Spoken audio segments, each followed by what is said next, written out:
Estão na Câmara, os vereadores, para ocupar seus lugares no plenário, para que a gente possa dar início à primeira audiência pública do ano de iniciativa da Casa.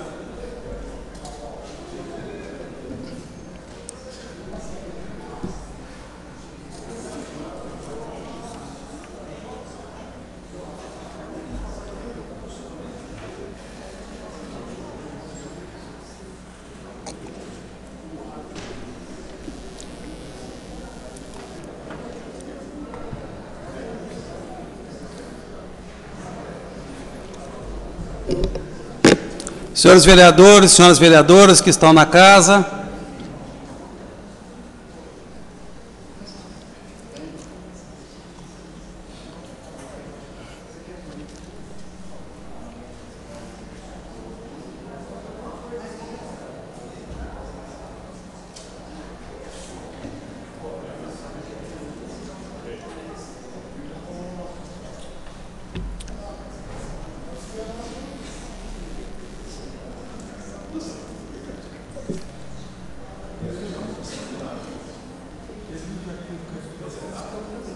oi?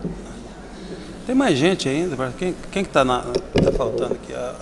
A Regina está aqui, o Antônio Carlos também está.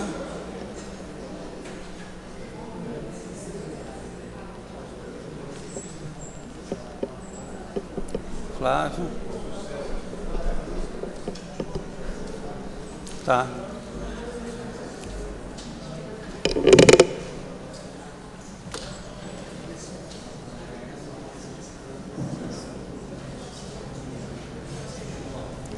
Oi?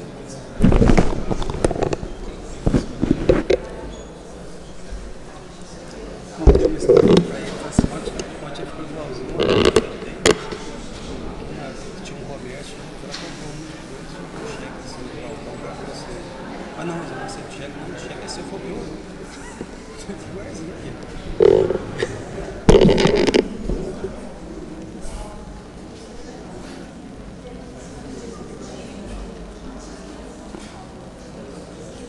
Eu queria convidar para compor a mesa conosco aqui a ex-vereadora e professora Maria José de Souza, a Tita.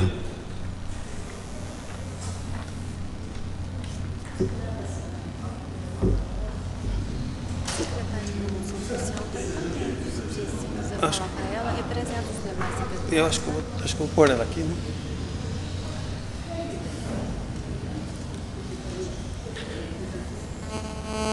Eu queria também convidar... Estou começando uma audiência aqui, te ligo.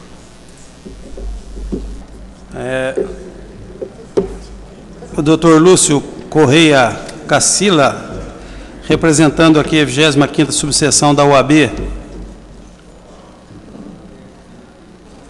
Bom.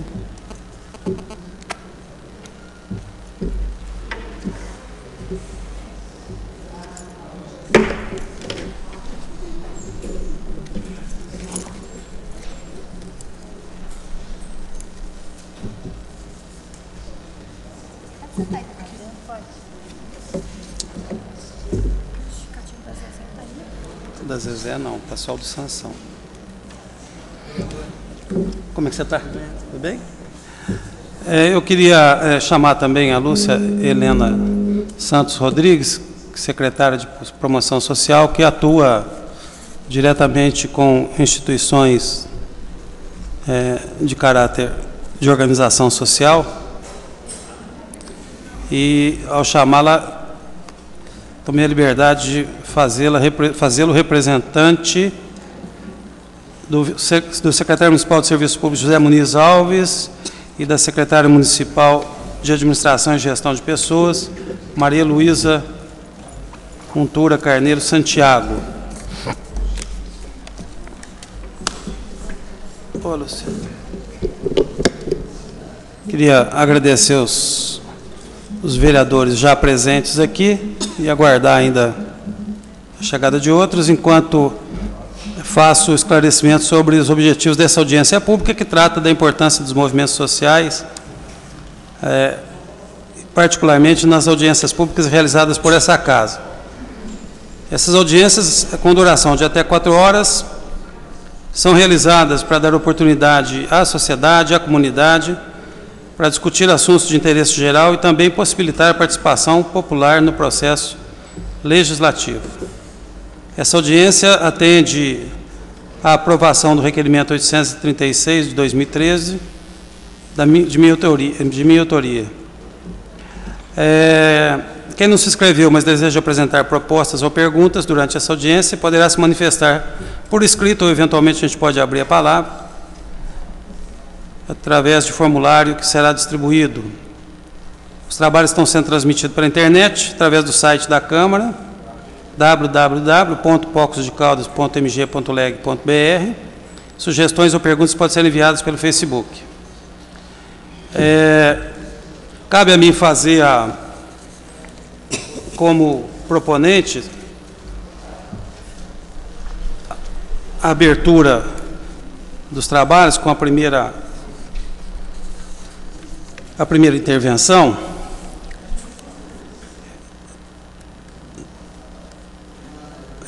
A ideia desta audiência parte de uma constatação de que, em que pese todo o esforço do Legislativo em Poços de Caldas de criar essas condições para debater publicamente e socializar temas de interesse geral da comunidade, nós temos logrado êxito em algumas dessas audiências, fundamentalmente pela força que o tema apresenta.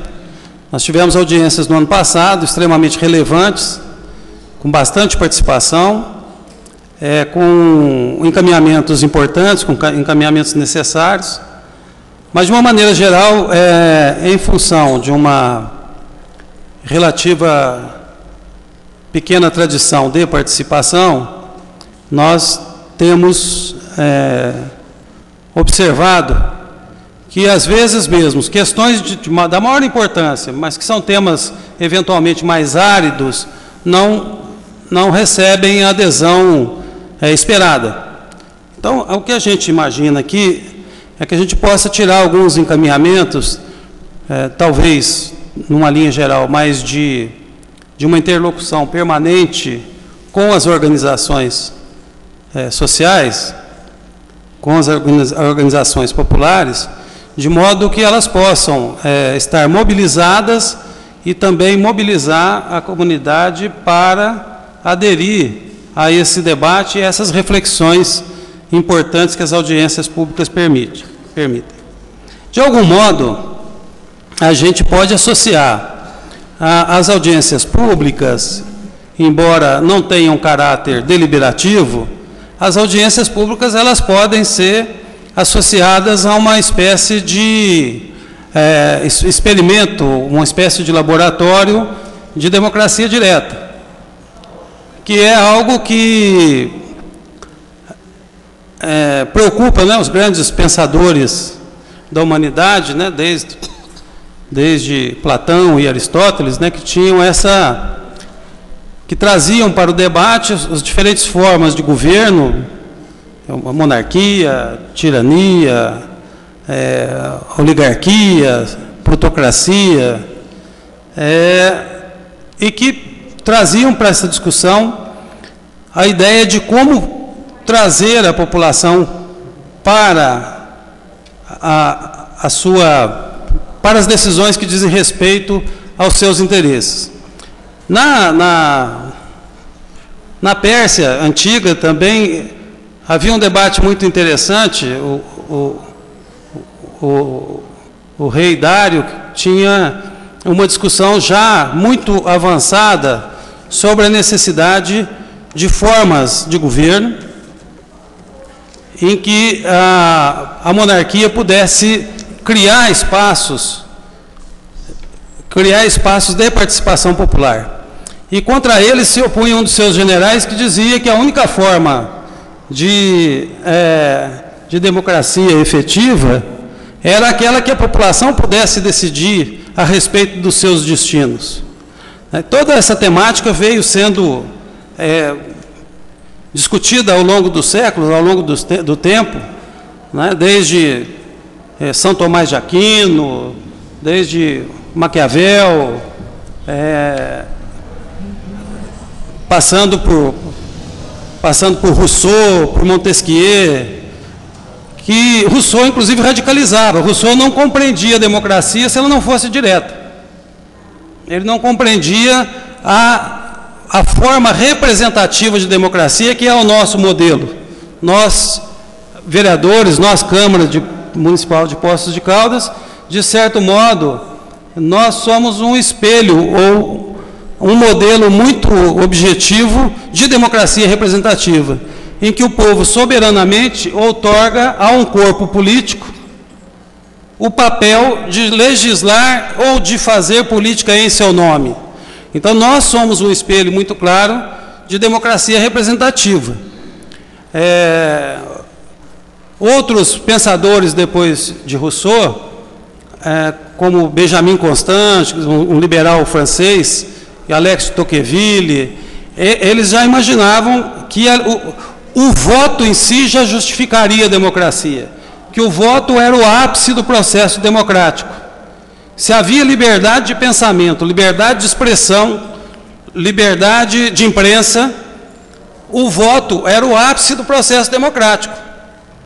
Quer dizer, ao votar, o cidadão democraticamente conferia a outro o papel de falar em seu nome. A democracia se esgotava no ato do voto. Quem retoma um pouco as ideias de Rousseau é Marx. Marx, como ele compreende que a democracia e a participação não se deve dar apenas no espaço político, mas também nas decisões econômicas, que o cidadão deve participar também das decisões econômicas que envolvem o seu destino. Então, para Marx, o voto era o começo, era o princípio, não era o fim do processo democrático, porque a partir dali deveria existir, como foram algumas experiências socialistas, deveriam existir formas de expressão política e econômica em que a população diretamente decidia sobre os seus destinos. E essa é uma diferença interessante, porque se nós tomarmos como base, eu vou dar aqui um exemplo, já para eu encerrar, já ir voltar para pôr os pés no chão de novo aqui, para dar um exemplo contemporâneo dessa ideia de Rousseau, incorporada por Marx e Engels, sobre a participação direta e sobre a democracia direta, vamos fazer o seguinte exercício. Se fosse dado aos cidadãos americanos e os cidadãos europeus a oportunidade de uma democracia direta, em que ele pudesse participar dos destinos econômicos dos seus países, talvez essa crise que nós vivemos de 2008 para cá, que é a maior crise do capitalismo desde 1929, talvez ela não tenha ocorrido. Mas ainda que tivesse ocorrido, as soluções dadas para a crise econômica nesses países não foi a solução escolhida, porque essa solução escolhida sacrificou brutalmente aqueles que conferiram ao corpo político o poder de falar em nome dele e de decidir em nome dele. Então, certamente, se fosse conferido ao cidadão europeu, ao cidadão americano, o direito de decidir sobre a economia de seus países, eles não admitiriam que essa solução da crise fosse feita pelo desemprego, fosse feito pelo achatamento salarial, fosse feito pelo estreitamento de oportunidades. Então, para se ter uma compreensão de como é que as ideias de Rousseau ainda influenciam e desafiam e instigam, e de Marx também, evidentemente, até os dias de hoje. Eu viajei nisso tudo aí para dizer o seguinte: eu acho que nós aqui na Câmara, nós vereadores, as pessoas que aqui estão, nós temos que encontrar fórmulas consistentes e concretas de ampliar o processo democrático em Poços de Caldas, de radicalizar, na medida do possível, a participação popular nas decisões que nós tomamos, né? Nós entendemos que somos um corpo político que recebeu uma outorga, que recebeu uma responsabilidade da população, mas nós temos que ir além. Nós temos que buscar fazer com que o nosso poder seja exercido permanentemente em consonância com os interesses populares, com os interesses da sociedade. Que o nosso poder não seja apenas exposto e aberto nos períodos em que o diálogo com a sociedade se impõe, que é imprescindível, que é o período eleitoral. Então, permanentemente, para além da nossa disposição de fazer o debate através de audiências públicas, nós temos que fazer algo que o Milton Nascimento talvez diria, e aonde o povo está. Quer dizer, de alguma forma, estabelecer uma interlocução permanente para que as temáticas trazidas a esta casa tenham participação plena da população, uma participação mais expressiva da população, de modo que a gente possa também fazer as nossas experiências de democracia direta. E é o que eu tinha a dizer como abertura deste nosso encontro, dessa nossa audiência pública. Eu queria justificar aqui a ausência da vereadora Maria José, né, que ela se encontra convalescendo de um problema de saúde, e do Marcos Sansão, por motivo de trabalho, são os dois vereadores que justificaram suas ausências.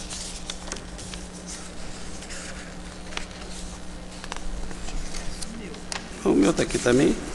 O meu sumiu também. Eu acho. O meu roteiro.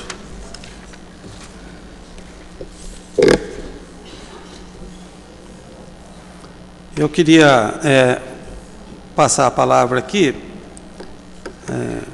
para a professora Maria José de Souza, para que ela pudesse falar sobre essa importância dos movimentos sociais vis-à-vis as nossas audiências públicas.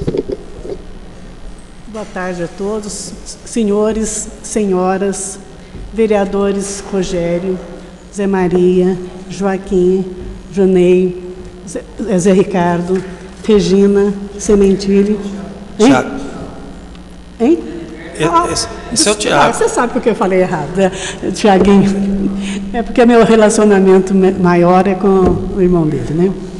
E companheiros de mesa, senhor presidente, é sempre uma alegria poder falar de alguma questão que move a população, principalmente a população brasileira.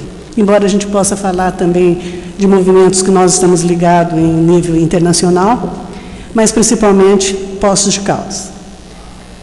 A minha militância dentro dos movimentos sociais se fez dentro do movimento negro.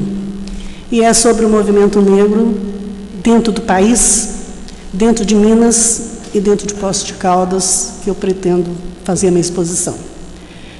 É muito importante, quando a gente pensa em movimento social, que, na verdade, uma palavra, um vocabulário, uma expressão nova, mas os movimentos, como foi colocado pelo presidente, são mais antigos, são tão antigos quanto o mundo, né? Mas nós, no Brasil, em termos de movimentos sociais, eles podem aparecer, de repente, pela indignação de uma pessoa.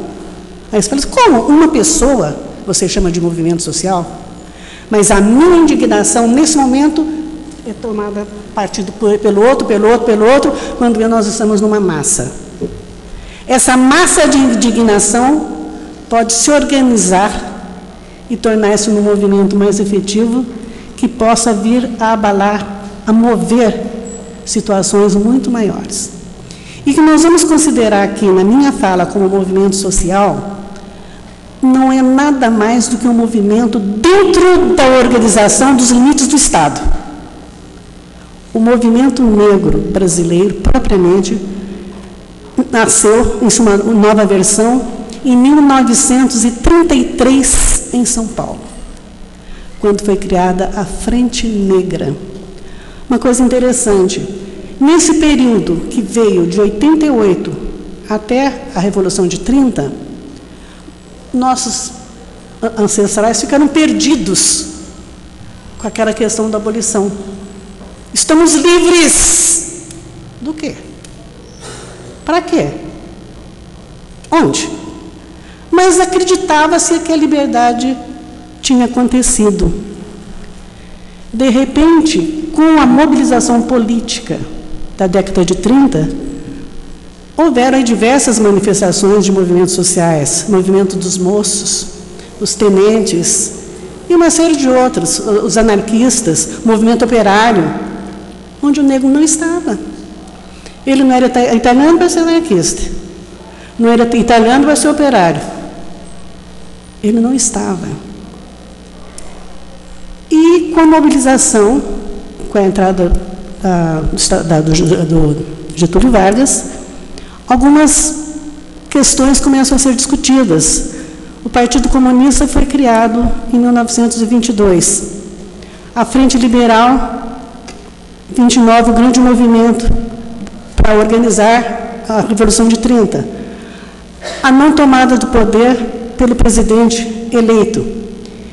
E com Getúlio no poder, algumas frentes políticas começaram a se fazer. Aparece a corrente trotskista, que a gente nunca tinha ouvido falar, mas na época já aparece. E outros movimentos, e o próprio movimento integralista. E dentro dessa efervescência, as bases políticas começam a ser discutidas e a base social também. Então, a Frente Negra, criada em São Paulo, é uma coisa muito interessante.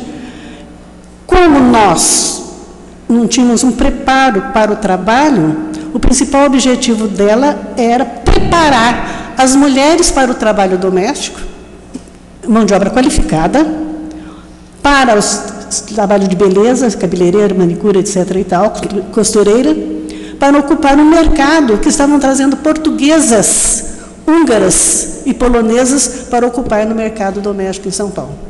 Então, vamos preparar nossas mulheres para esse tipo de trabalho. E os homens eram preparados, a mão de obra, pintor de parede, o que eles já faziam? Pintor de parede, pedreiro,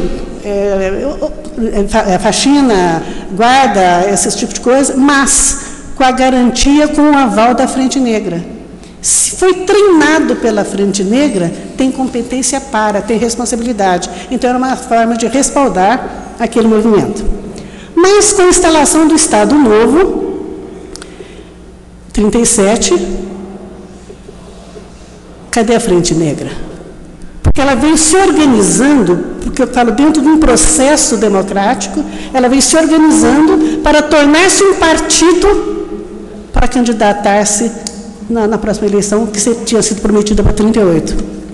A eleição de 38 não veio, nós não podemos comemorar a abolição, os 50 anos, e esvaiu-se dentro dos limites da censura e da ditadura getulina.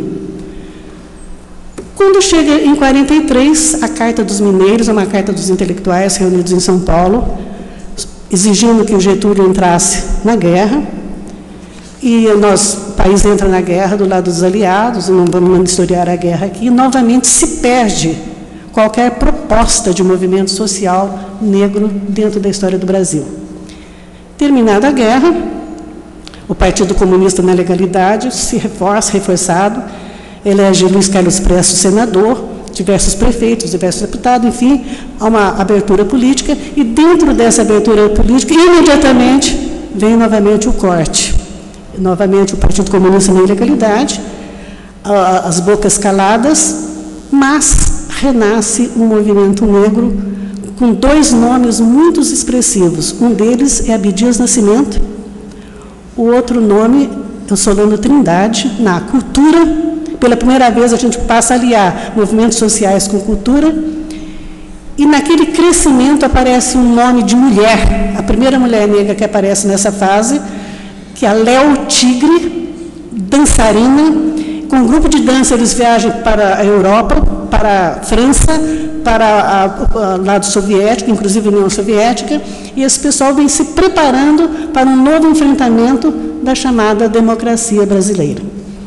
Então, o nosso contato aqui em Poços de Caldas com o Abdias Nascimento, inclusive ele namorou uma moça daqui, que está aí viva, e ele vinha já pregar uma proposta de luta política, de união da população negra brasileira.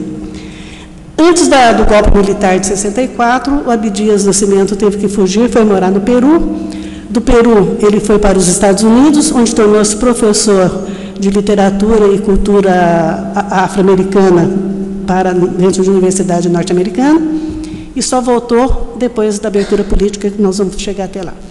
Então, é nesse momento que as coisas começam a ser discutidas, são criados centros populares de cultura, a universidade está em grande mobilidade, estão toda uma mobilização social, novamente, um novo golpe, a ditadura, a instalação da ditadura. Mas as coisas parecem que acontecem em versões que, às vezes, até o Deus e o diabo duvidam. Nesse movimento de ditadura, nessa repressão, nesse fechamento, Poços de Caldas. Em 1963, foi fundado o Chico Rei Clube, onde cerca de 100 e poucas pessoas, lideradas pelo senhor Mário Benedito Costa, pai do nosso companheiro Rui, cria-se essa entidade, uma entidade pretensamente de elite, uma entidade protegida pelos políticos da época, 63. E vai crescendo, crescendo, crescendo, de mão dadas com o poder. E com o Rotary Club, olha bem, Chico Rei e Rotary Club, de mãos dadas, tendo como madrinha Dona Elza Monteiro e o Jurandir Ferreira. A politicagem toda está dentro da entidade. Bom, vai crescendo com todas as dificuldades.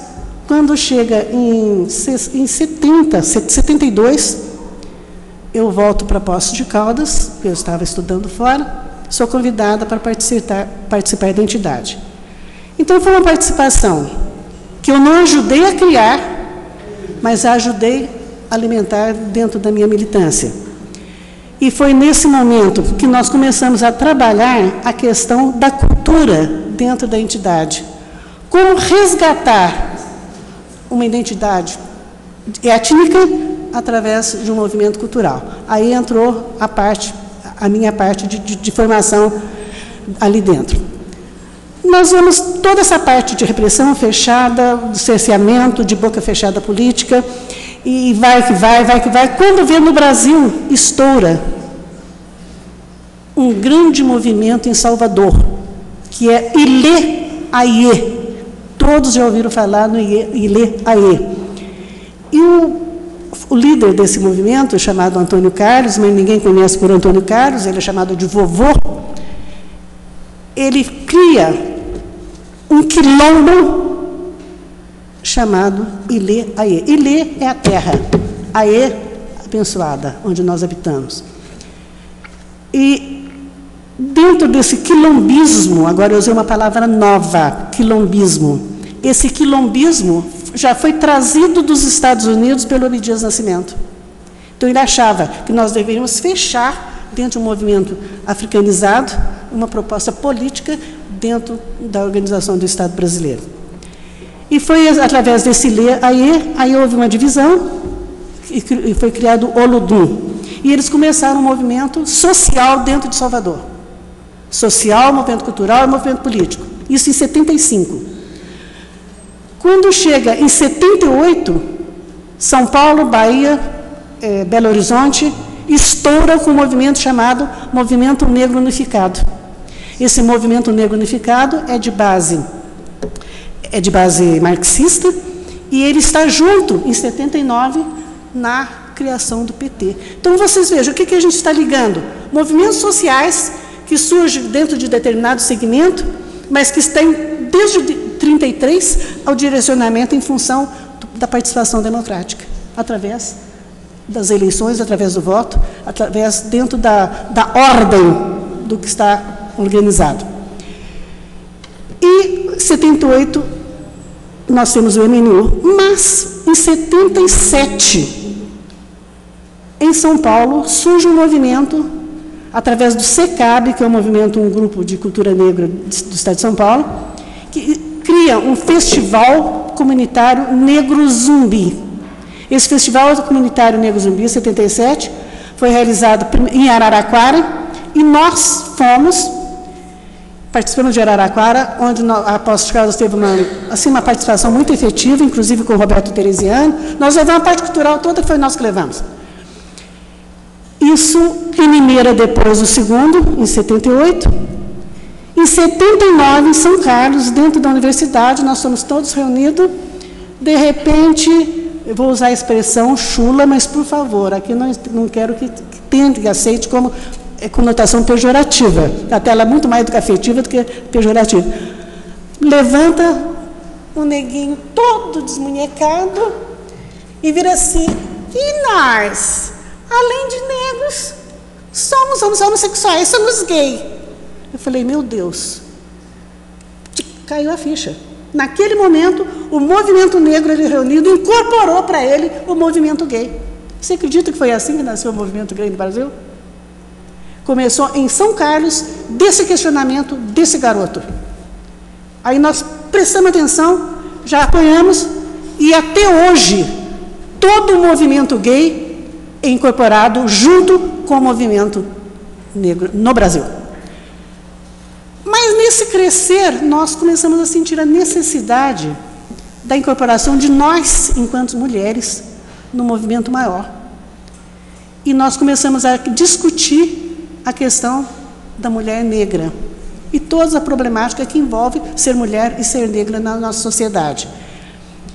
Nós nos incorporamos ao movimento maior da mulher nacional e, imediatamente, nós já tínhamos representantes no Conselho de Mulheres, tanto do Estado como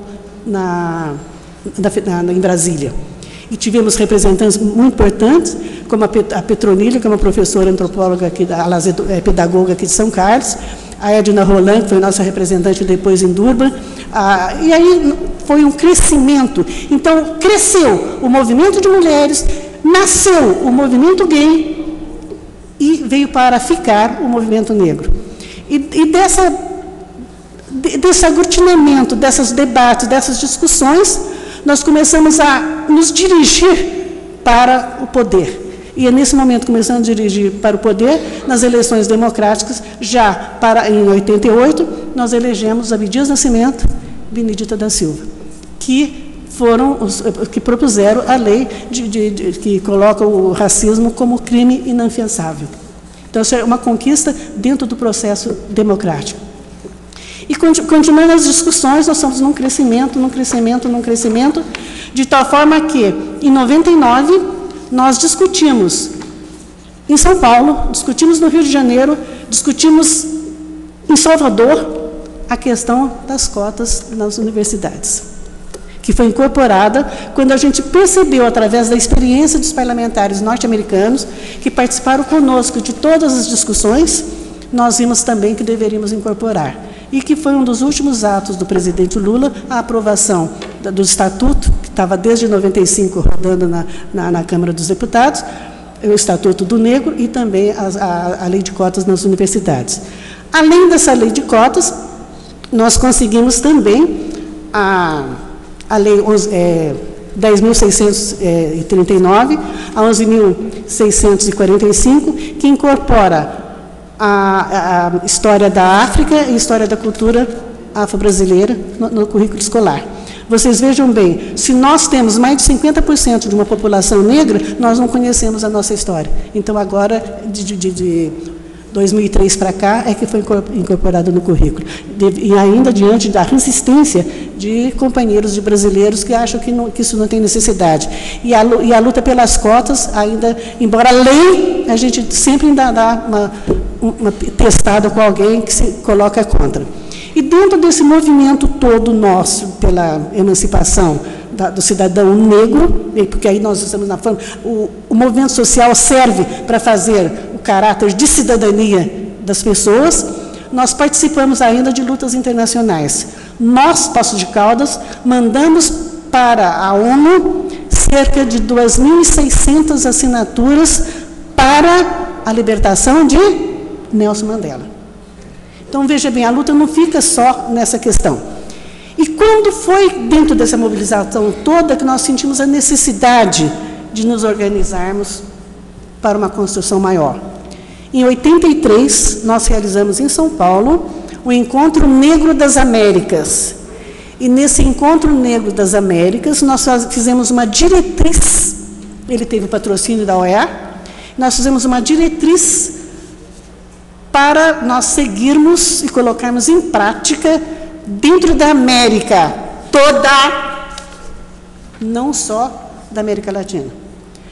E esse encontro foi realizado na PUC de São Paulo, teve muito boicote, inclusive do Itamaraty, do corporativismo da política brasileira na época, mas nós conseguimos nos superar, conseguimos enfrentar, participamos da terceira conferência de Durban, onde Israel e os Estados Unidos abandonaram a conferência, porque não queriam aceitar a inclusão dos diferentes dentro de uma proposta política de ordem internacional, mas nós mantivemos. Então, depois da conferência de Durban, nós saímos mais fortalecidos.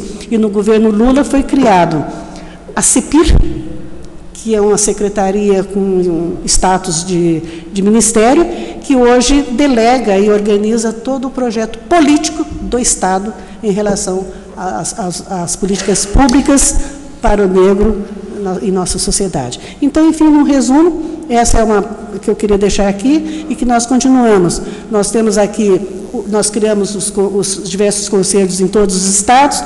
Em Poços de Caldas, nós criamos o Conselho da Promoção da Igualdade Racial e Étnica, e que está funcionando, e que a gente espera poder ampliar através, sempre tivemos apoio de todos os vereadores, aliás, de todo o corpo constituído político de Poços de Caldas, e da mesma forma que vocês sempre nos apoiaram, a gente solicita que vocês continuem apoiando outros movimentos também, e incentivando para que esses movimentos continuem existindo e crescendo. Muito obrigada, boa tarde.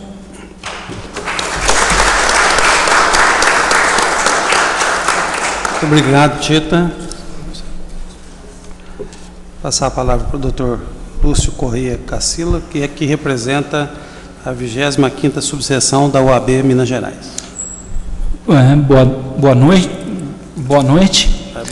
Eu queria parabenizar, primeiro cumprimentar todas as autoridades legislativas aqui, em nome do presidente da mesa, e elogiar a iniciativa, que é muito importante.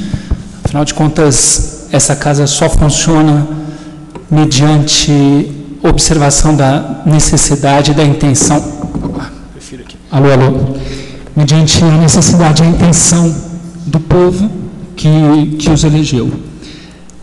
Eu sou advogado, estudioso do direito, e assim a minha linha de estudo é no direito natural. Eu costumo falar umas coisas assim que, para outros aplicadores do direito, assusta um pouco. Então, na minha humilde opinião, as leis valem de muito pouco. A letra da lei vale de muito pouco se ela não tiver todo um embasamento e toda uma fundamentação no interesse popular, no interesse do povo, e junto à compreensão dessas palavras, que são as leis, um axioma, uns conceitos muito bem formados de para quem ela vai ser dirigida, de quem ela é emanada, de quem ela vem. O direito natural, como o próprio nome diz, é um entendimento do direito vindo da natureza, não só da natureza, questões naturais. Lógico que a natureza traz uma série de normas, de regras, a lei aí da gravidade não precisa ser escrita para que a gente sofra os efeitos dela.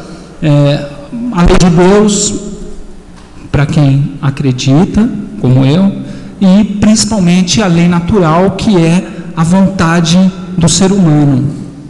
Inclusive, o presidente da casa citou uma série de pensadores que seguem essa mesma doutrina jurídica, que é o justnaturalismo da razão do homem. O legislador, torna a repetir, é um oráculo, é uma janela entre a vontade do povo, e eles também são o povo. A gente não pode atacar pedra nessa janela, porque eles também fazem parte desse povo, eles também votaram neles e em outros políticos, mas são o povo. E essa vontade do povo, através deles, chega ao Estado. E o Estado, eu digo, a União, os Estados, no caso aqui o município, essa vontade do povo, através do legislador, chega ao Estado, município. E só com muita informação é que eles conseguem tornar a lei verdadeira, não tornar um monte de palavras agrupadas, gerar realmente uma fundamentação, que ela tenha conceitos, que ela tenha axiomas que tenham ligação entre o povo e o Estado, que é a função deles. Então, é muito importante, o povo quer falar, mas o povo não sabe falar. Eu já vi em várias audiências públicas aqui nessa casa, lógico que eu estou generalizando, não é o caso aqui da minha colega, que é muito conhecedora aqui do tema dela e fala, já falou que assumiu uma função em 1972, né? Então, eu tinha 2 anos de idade e ela já era militante aí da Voz do Povo, junto especificamente ao Legislativo. A briga é o Legislativo que cria as normas. Os nossos vereadores são que criam as nossas normas municipais. É importante, o povo quer falar, mas ele não sabe falar. Em muitas audiências públicas que eu tive presente aqui, sempre de muito boa vontade da casa, muito boas iniciativas desta casa, elas só estão lotadas quando são de interesses imediatos. A última que eu tive aqui, que a casa estava lotada, a gente pendurada aí no ladrão, era para redução do valor da passagem de ônibus. Aí tinha uma manifestação linda, uma manifestação democrática bem bonita, mas por motivos imediatistas. Quem os senhores conhecem que ficam 40... Eu estou falando de 42 anos, levando informação aqui da minha colega aqui, de 1972. Quantas pessoas os senhores conhecem que estão há 42 anos numa militância da Voz do Povo? Não existe. Se a gente... são tão poucas pessoas, as pessoas morrem antes de conseguir alguma coisa. Então, o que eu estou clamando aqui, pelo meu direito natural, na defesa do meu direito natural, eu estou clamando que aquelas pessoas lá no fundo, muitas delas mais novas, né, que comecem a frequentar as audiências públicas, que comecem a trazer ideias para os seus vereadores, para os seus deputados estaduais, deputados federais. Os legisladores não servem para a gente atacar pedra, eles servem para, como eu digo, o oráculo entre as nossas ideias e o Estado. Então a gente cobra o trabalho deles, só que a gente precisa dar informação para eles. Esses senhores aqui sentados não estão perdendo o tempo deles, estão aqui e nem estão aqui só porque estão sendo pagos. Eles estão aqui por amor também. Eles estão esperando que nós, cidadãos, estão esperando as nossas informações. Quais são as necessidades de vocês? Acredito que essa tenha sido e seja a intenção aqui desse momento aqui para gerar essa confraternização entre movimento e Câmara Municipal. Então, mais uma vez, em nome da OAB, 25ª subseção, agradeço a oportunidade e parabenizo a todos.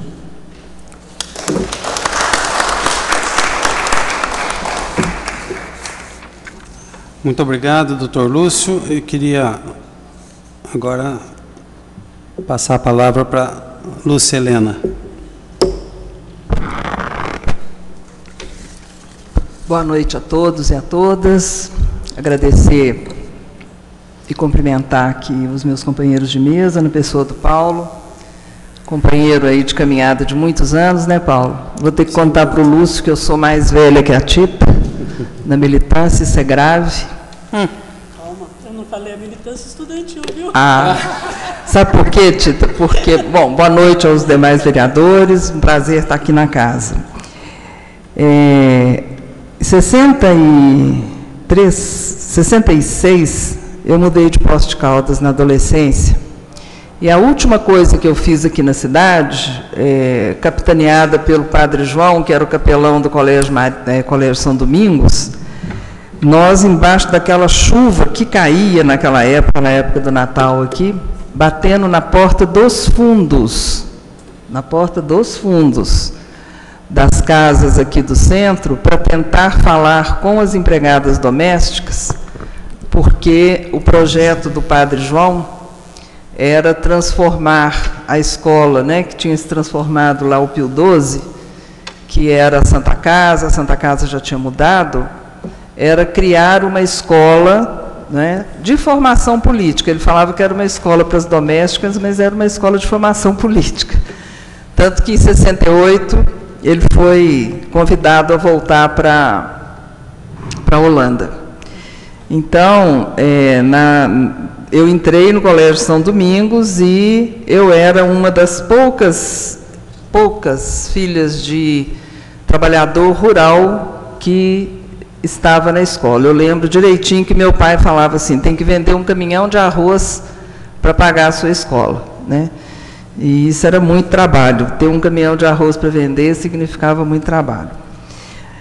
Mas eu queria, né, porque é uma característica minha, inclusive da minha militância, sempre nas regiões periféricas das cidades. Eu comecei aqui em Poços, mas fui para Belo Horizonte e sempre trabalhei nas favelas, nas vilas, né, seja a partir da militância junto à igreja e depois junto ao movimento estudantil e profissionalmente.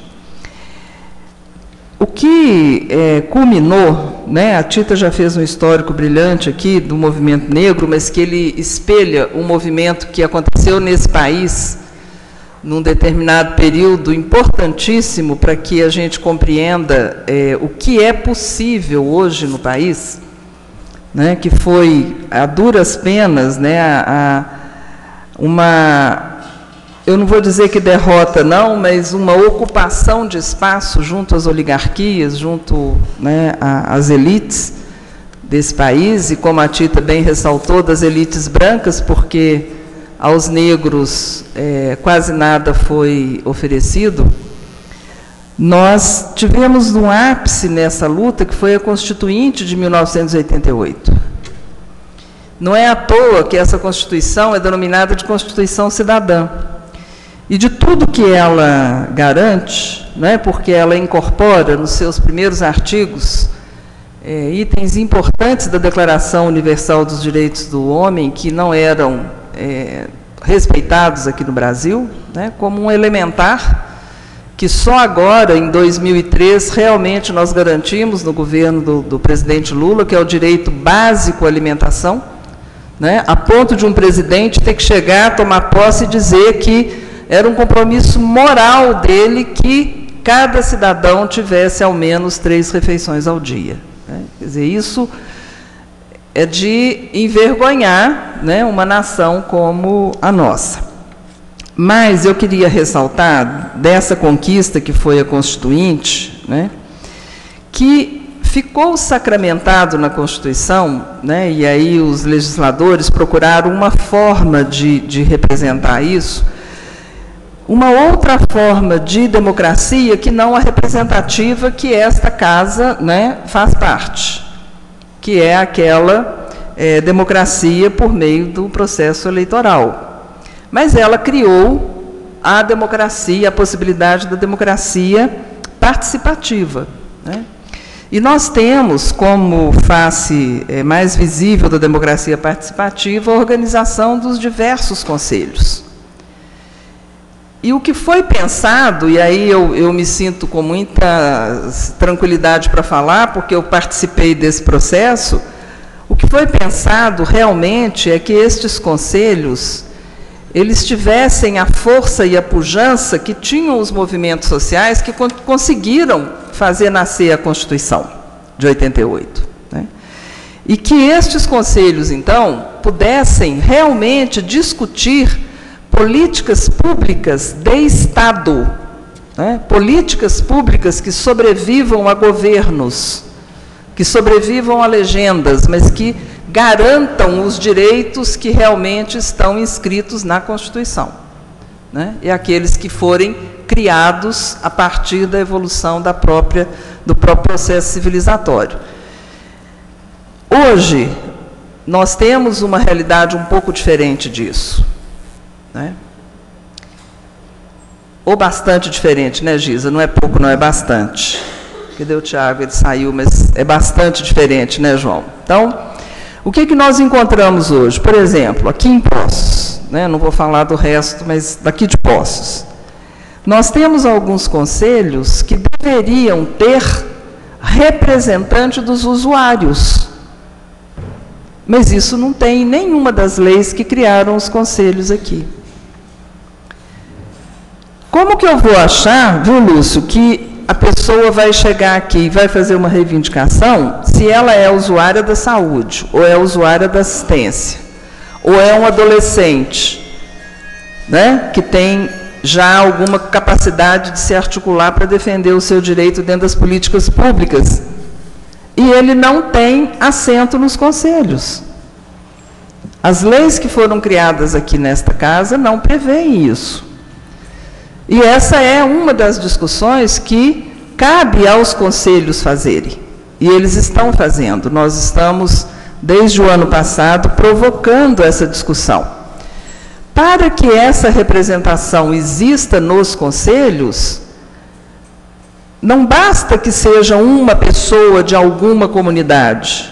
É preciso que essa pessoa tenha representatividade. E para que ela tenha representatividade, ela tem que conhecer a política sobre a qual ela vai falar.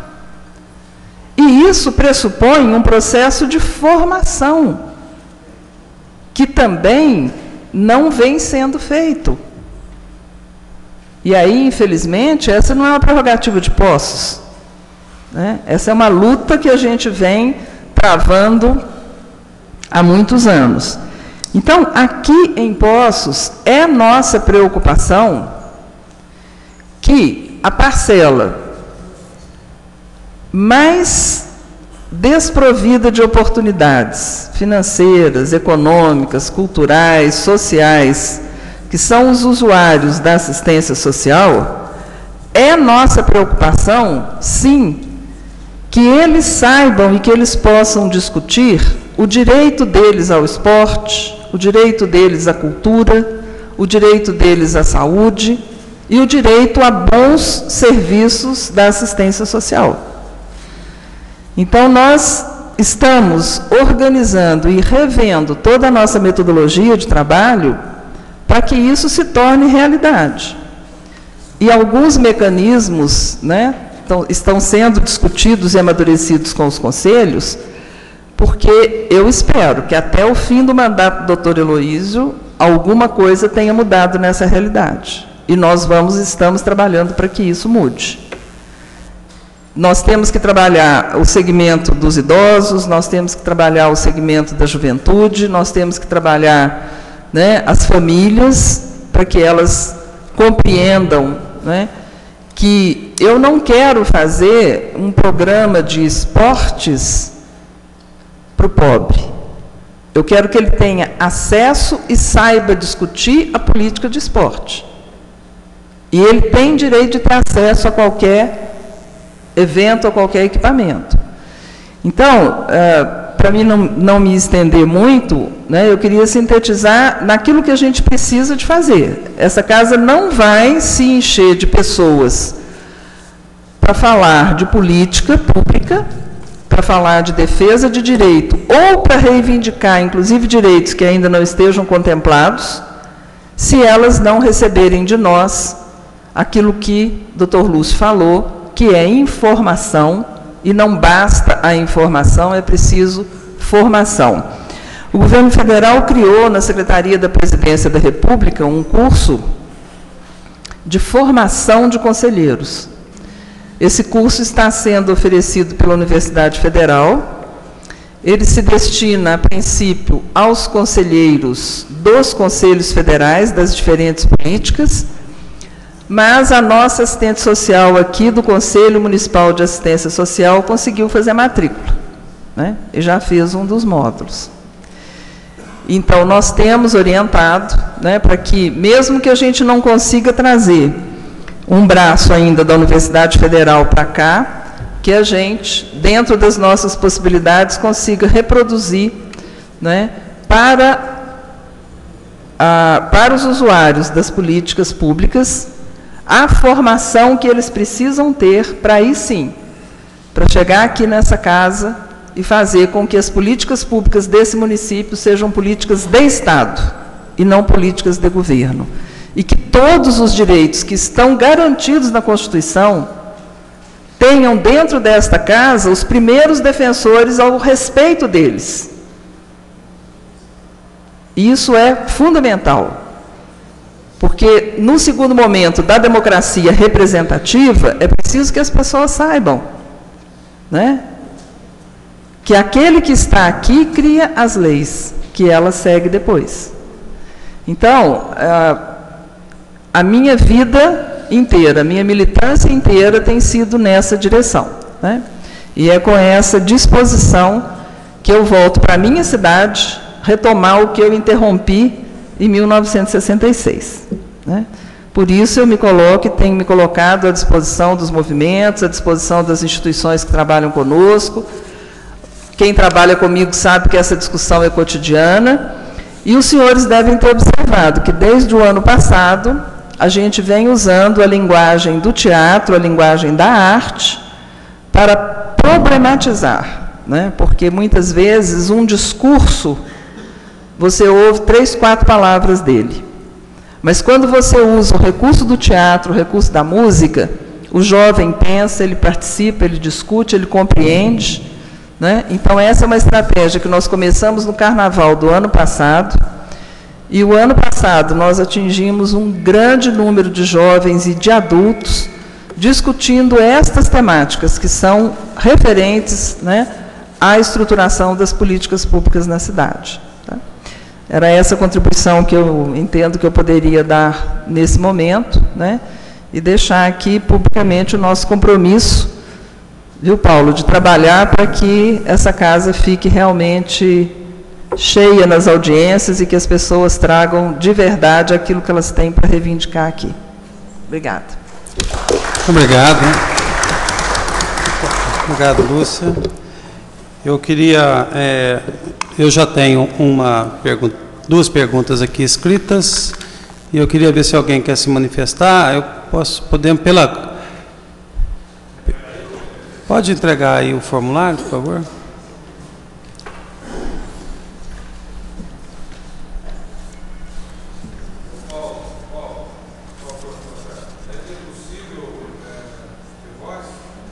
Eu vou encaminhar aqui por formulários, mas eu vou abrir para intervenções, vou abrir para intervenção oral. Aqui tem o João Marcos, que é pesquisador e consultor em governança participativa, e ele dirige uma pergunta aqui para a mesa. Por que Poços de Caldas não possui orçamento participativo?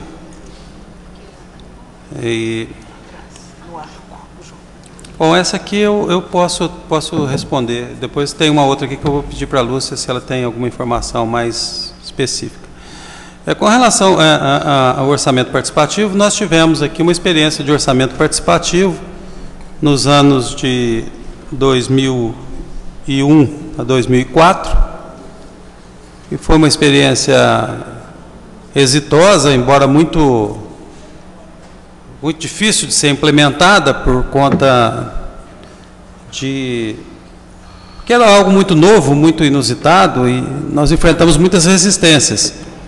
Mas ela teve resultados assim importantíssimos, porque ela apontou e a administração acatou intervenções extremamente relevantes que não seriam objeto de um planejamento de governo. Então, houve muita obra de importância para a população que não eram obras de aparência. Nós temos estradas rurais que foram definidas por orçamento participativo. Nós temos obras de contenção de encostas que ameaçavam um pedaço significativo do bairro São José, que são obras que nem são vistas, porque você passa pela rua, ela está para baixo, né? E não seria feito, porque eram obras caríssimas, né? Então o orçamento foi assim exitoso, embora tendo enfrentado muitas resistências, ele não foi tudo aquilo que nós que defendíamos o orçamento participativo almejávamos. A segunda pergunta do João Marcos é: como está sendo discutida a iniciativa do governo federal sobre o compromisso nacional de participação social? Você sabe se ele foi assinado pelo prefeito e se a Câmara pretende abrir debate sobre o tema? Eu não tenho conhecimento, o prefeito não fez nenhum comentário dessa ordem, mas eu acho que a prática cotidiana dele, é claro que, né, que tem aí explicitamente um compromisso formal, um compromisso simbólico, mas a gestão ela tem se primado por isso, né? O prefeito está continuamente nas comunidades, atende a todos os convites, a todos os chamados das comunidades. Então, concretamente, essa interlocução tem se dado. Agora, se ele assinou o documento, eu não sei, Paulo. Eu vou continuar aqui com as leituras, depois eu vou abrir um pouquinho para as intervenções. Bom, eu acabei não vendo aqui uma pergunta do Tiago, que já respondia a primeira sobre o orçamento participativo. Ele diz aqui: o orçamento participativo foi uma experiência reconhecida mundialmente, que teve ótimos resultados no período 2000-2004 e que é comprovadamente um instrumento de aproximação da população das ferramentas de definição de prioridades públicas. E aí ele sugere que esta casa, viu, pastor Valdir, Jonei, Joaquim, Rogério, Zé Maria, ele sugere que a gente encaminhasse como indicação a retomada desse tipo de instrumento de participação popular em nosso município. Eu acho que nós podemos discutir isso, né? Da minha parte, eu assino embaixo dessa indicação, porque sou entusiasta do orçamento participativo. A outra questão que é levantada, embora dirigida à Secretaria de Obras, a gente vai dirigir para lá, é do Domingos Ramos de Lima, da SAB Monte Almo, e que a Secretaria de Obras, atendendo os ofícios enviados a essa secretaria, com isso melhorando o nosso bairro para melhor. E observa que o presidente de bairro deve ser ouvido e valorizado pelo governo de modo geral. Como parte do governo, essa Câmara convidou todos os presidentes de sociedade de bairro para valorizar a sua posição, a sua opinião e a sua participação aqui hoje. É nosso desejo e é nosso objetivo fazer isso permanentemente, mesmo que eventualmente a gente não seja bem sucedido, como é o caso específico aqui hoje. Então eu vou abrir aqui, já tem um pedido de intervenção ali com o dedão. Deusdete é um nome muito sofisticado. Do latim, quer dizer, dado por Deus, que Deus deu. Boa tarde a todos. Como eu conheço o dedão, uma intervenção de 3 minutos, viu? 3? Não vai ser rápido. É importante essa discussão e até a gente esperava mais pessoas aí hoje, mas é assim mesmo, esse trabalho que a própria colega falou em relação a essa dificuldade, a gente também sente na pele. Mas é preciso reafirmar que como é que ela chama? Desculpa. Que a Dulce falou, a relação da questão da capacitação. Esse ano nós também nos preocupamos com isso lá na Associação Pós-Sustentável. Eu hoje estou fazendo parte da diretoria, também estou lá no Conselho Municipal de Esportes. A gente entende que o cidadão está mal preparado realmente para discutir e vir a público emitir a sua opinião. Poucos têm essa condição. Então, eu participei aí nos anos de 2011 e 12 na Consocial, Fizemos uma etapa municipal, depois uma etapa estadual e a etapa federal em Brasília. E, para vocês terem uma ideia, uma das propostas mais votadas foi a volta da educação moral e cívica na escola. Então, para ter essa percepção, né, que a nossa formação, as nossas crianças, os nossos jovens, estão bem distante da realidade política. Então, a gente pergunta, será que eles estão alienados ou será que eles estão mal informados? Então, quando você fala, vem para a rua, todo mundo resolve ir, será que quem está indo com consciência do que realmente está fazendo? Então, fica aqui realmente esse apelo para que vocês, desta casa, os legisladores, juntamente com o Executivo, possa aí minimamente diminuir esse abismo que existe entre essa questão da sapiência em relação à questão política. A questão da grade curricular, eu acho que é um pouco mais, foge um pouco do nosso contexto. Eu acho que nós não teríamos essa condição sem uma Secretaria da Educação, o próprio MEC, intervir nessa questão. Não sei se no município a gente poderia ser independente nesse sentido e colocar isso na nossa grade curricular. Mas, com certeza, dentro aí dos inúmeros projetos que nós temos, até um apelo aqui ao pessoal que também tem esses projetos aí que estão concorrendo no DME. Nós, inclusive, na Associação Pós-Sustentável, colocamos um projeto denominado Política é Coisa Séria. Política é coisa nossa e é coisa séria. Então, o projeto concorreu esse ano também, mas, infelizmente, ele não foi aprovado. Mas era um projeto que teria total condição de cumprir essa etapa de capacitação dos nossos jovens na escola. Então, fica também uma outra colocação, quem está discutindo isso nas comissões, se as pessoas que estão lá para aprovar isso estão preparadas, fica também essa colocação, que é importante nós termos a maior diversidade de conhecimento das pessoas que passam por essas comissões tão importantes que aprovam aí os projetos que estão aí, tanto na lei de incentivo municipal, na lei, no projeto de patrocínio direto do DME. Isso também é uma preocupação nossa, ok?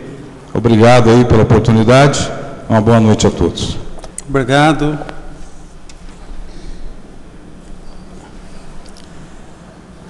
Olá, boa noite a todos. Meu nome é João Marcos, eu sou recém-cidadão de Poços de Caldas. Eu larguei São Paulo há 8 meses e adotei Poços de Caldas como minha nova cidade, eu e minha esposa. Bem-vindo. E sou pesquisador, minha formação é toda da PUC de São Paulo, pesquisador e ativista da participação popular, né? Eu acompanhei de perto o orçamento participativo de São Paulo, que infelizmente também só vigorou de 2001 a 2004, houve rompimento do governo, e não foi estabelecido até agora no novo governo do PT em São Paulo. Eu até me proponho a colaborar com vocês, se vocês tiverem interesse em discutir orçamento participativo, que eu acho que Belo Horizonte é uma referência nacional, e já tem há muitos anos. Porto Alegre nem se fala, e é isso. O orçamento participativo passa a prova dos 4 anos. Se ele passa para 8, ele vigora. Então, geralmente acontece isso mesmo, há rompimentos de governo e ele acaba. Eu queria aproveitar e falar sobre o compromisso nacional de participação social. Eu acho que é uma coisa importante. O gabinete da presidente Dilma abriu espaço para que todos os municípios aderam a esse compromisso nacional. O que ele trata? Vou falar assim rapidamente. Ele é uma iniciativa, o objetivo dele é estabelecer diretrizes para fortalecer o diálogo entre Estado e sociedade e a adoção da participação social como método procurando ampliar a democracia participativa. Ou seja, no site do governo federal existe um documento onde o prefeito de cada município que se proponha a fazer esse debate, ele assina esse documento, ele passa uma série de requisitos que é pedido, né? Faz o debate, encaminha esse documento para o governo federal, para o gabinete da presidente, diretamente pelo site, e tem 120 dias para elaborar um projeto de como vai ser essa participação social. E esse projeto dura 5 anos. Eu faço parte em São Paulo do Fórum de Participação Popular, Fórum Paulista de Participação Popular, e são ativistas, são pessoas que acompanham a participação popular em alguns municípios de São Paulo. E uma das demandas desse fórum é divulgar entre os municípios de São Paulo esse compromisso. Então, eu também me coloco à disposição de vocês para poder colaborar com a discussão desse documento, que eu acho que é muito importante, Poços de Caldas fazer parte, né? E discutir com a população, né?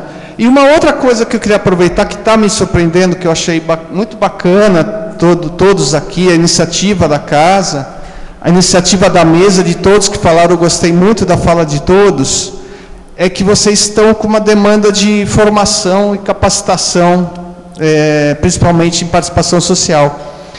Nós lá do Fórum Paulista, nós estamos elaborando, junto com a Câmara Municipal de São Paulo, vai ser previsto, se não me engano, para maio, acho que 16 e 17 de maio, um curso de formação para gestores de participação popular. Esse curso vai ser ministrado por vários ativistas de participação popular, vários nomes do meio acadêmico também. Eu não tenho assim ainda muitas informações sobre o curso, mas eu já participei de uma reunião mês passado e eu me comprometi que eu gostaria de que Poços de Caldas fosse representada nesse curso, tivesse 1 ou 2 participantes nesse curso, né? Como são 2 dias, vai ser uma sexta-feira e um sábado, eu sei que deslocamento para lá é difícil, vai ter um custo para o curso, né? Porque a Câmara está cedendo o espaço, porém eu gostaria de também oferecer para vocês alguma coisa nesse sentido, ou, de repente, passando esse curso, a gente pensar em alguma coisa aqui para Poços de Caldas. Então, eu agradeço a mesa, agradeço a todos e obrigado. João Marcos, nós temos, queria dizer que a gente, quero discutir isso com os demais vereadores, mas, assim, em princípio, nós temos todo o interesse em conhecer melhor esse curso e temos até mesmo interesse na eventualidade de reproduzi-lo aqui. Quer dizer, a gente pode mandar gente lá, mas nós temos interesse em reproduzi-lo aqui. Mais alguém que queira fazer uma intervenção? Boa noite a todos. Eu me chamo Edna, faço parte dos movimentos sociais e eu gostaria de perguntar à mesa, e aí fica aberta a questão, o que nós poderíamos fazer para que as pessoas dos movimentos sociais se empoderassem e viessem participar mais da Câmara. Sábado a gente teve plenária, na qual todas as cadeiras estavam ocupadas por movimentos sociais, o Paulo teve aqui, Tita pode confirmar a minha fala, e muitos deles nunca tinham pisado aqui antes, né? E nem tinham a oportunidade de falar, de se expressar e de poder ser escutado. Então, eu gostaria de saber que tipo de ações que a Câmara propõe nesse sentido para os movimentos sociais, para que eles possam realmente participar. Obrigada.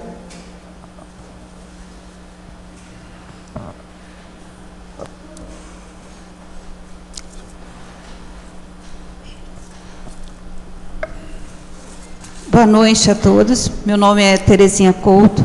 Eu faço parte da Associação Pós-Sustentável. É uma organização social, sem fins econômicos, e é formada de voluntários. E a nossa missão é justamente essa, é sensibilizar e mobilizar os vários segmentos da nossa sociedade para ajudar a construir uma agenda de desenvolvimento sustentável. Então, nós temos lá um grupo de trabalho, as nossas parcerias com a PUC, Pitágoras, Unifal, onde nós com eles que nós desenvolvemos alguns projetos. E como o Deusdete falou, que ele também faz parte da APS, nós colocamos esse ano um projeto junto com o DME, que é o Política é Coisa Nossa, que é justamente isso, é a formação de jovens sobre o que é o papel do executivo, o papel do legislativo, dos conselhos, o que é um orçamento participativo, o que é um PPA. Então, é esse o conhecimento que nós tentamos passar para as pessoas. Seria só um grupo piloto, mas ele seria estendido aos vários segmentos da cidade. Qualquer pessoa poderia participar.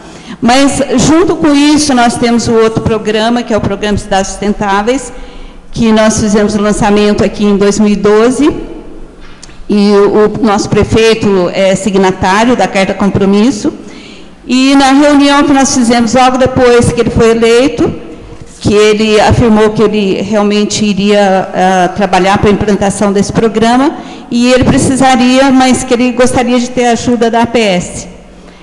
A nossa ajuda está sendo justamente no levantamento dos indicadores, que é um projeto que nós fazemos a parceria com as universidades locais, e estamos levantando os indicadores dos vários eixos que compõem a gestão pública. Então, eu queria, nós estamos trabalhando nisso também num projeto que está continuando, e seria essa a nossa contribuição para a prefeitura, né? Nós oferecermos os indicadores que nós vamos conseguir levantar, e a partir daí ele poderia ter o diagnóstico da cidade e fazer o seu plano de metas, que seria o objetivo realmente da Carta Compromisso. Mas eu queria parabenizar aqui essa iniciativa, que eu achei muito importante, e eu acho que gostaria que esse fosse o primeiro passo, e que a gente pudesse ter outros eventos como esse, outras audiências, para a gente continuar essa discussão e ter o maior envolvimento das organizações sociais de Poços de Caldas. Obrigada. Obrigado, Terezinha.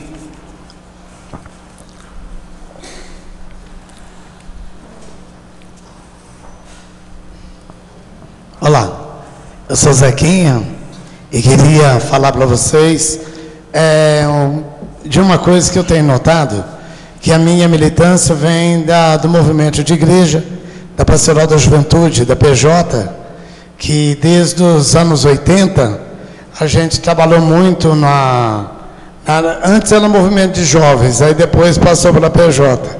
E o que eu tenho notado nos dias de hoje, quando a gente caminha pelas comunidades, observando, é que os movimentos hoje não...